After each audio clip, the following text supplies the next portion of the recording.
राधे राधे प्यारे मित्रों। आज राधा रानी की प्रिय सखी ललिता जी की कथा सुनाने का प्रयास कर रहे हैं। आशा करते हैं कि आपको यह कहानी अच्छी लगेगी। राधा की सखियां राधा जी का पूरा ध्यान रखती थी। राधा की प्रिय सखियां 8 थी, जिन्हें अष्ट सखी भी कहा जाता है। इन सभी अष्ट सखियों में राधे जी की प्रिय और करीबी सखी ललिता जी। इन 8 सखियों में राधा जी की सखियां ललिता देवी, विशाखा, चित्रा, इंदुलेखा, चंपकलता, रंग देवी, तुंग विद्या और सुदेवी थी। ये सभी विशेष गुणों से युक्त थी। ये 8 सखियां कई कलाओं में निपुण थी। इन्हें संगीत और प्रकृति के रहस्य का पूर्ण ज्ञान था। ललिता देवी के बारे में कहा गया है कि वे मोर पंख के रंग की साड़ी धारण करती थी। ललिता को सुगंध की विशेष समझ और ज्ञान था। वे राधा जी को तांबुल यानी पान का बीड़ा देती थी। ललिता जी राधा जी की अष्ट सखियों में से प्रधान सखी थी। वे राधा कृष्ण की निकुंज लीलाओं की साक्षी थी।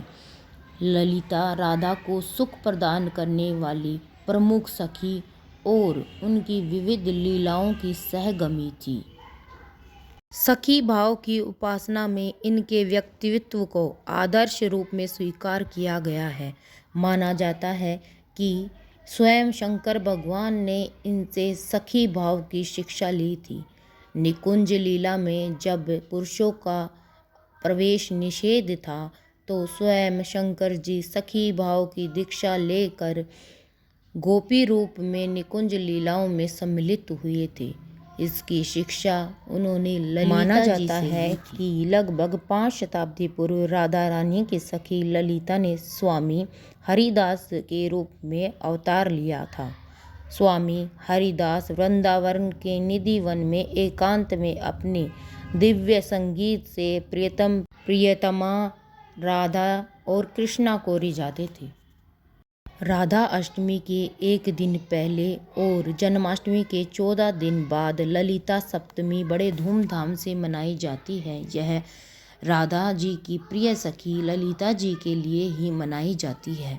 ललिता सप्तमी को संतान सप्तमी भी कहा जाता है। इस दिन लोग देवी ललिता की कृपा पाने के लिए पूरे विधि विधान से पूजा करते हैं। राधा और कृष्णा जी के साथ ललिता जी की भी पूजा की जाती है। ललिता जी हमेशा से राधा और कृष्णा की प्रिय गोपी रही हैं। राधा और कृष्णा की निकुंज लीलाओं की साक्षी एकमात्र ललिता जी ही रही हैं। ललिता जी अष्ट सखियों में सबसे प्रमुख हैं और इनका राधा और कृष्णा की कहानी में विशेष स्थान है। प्रिय मित्रों, आशा करती हूँ ललिता जी की कथा आपको पसंद आई होगी। सुनने के लिए धन्यवाद। राधे राधे।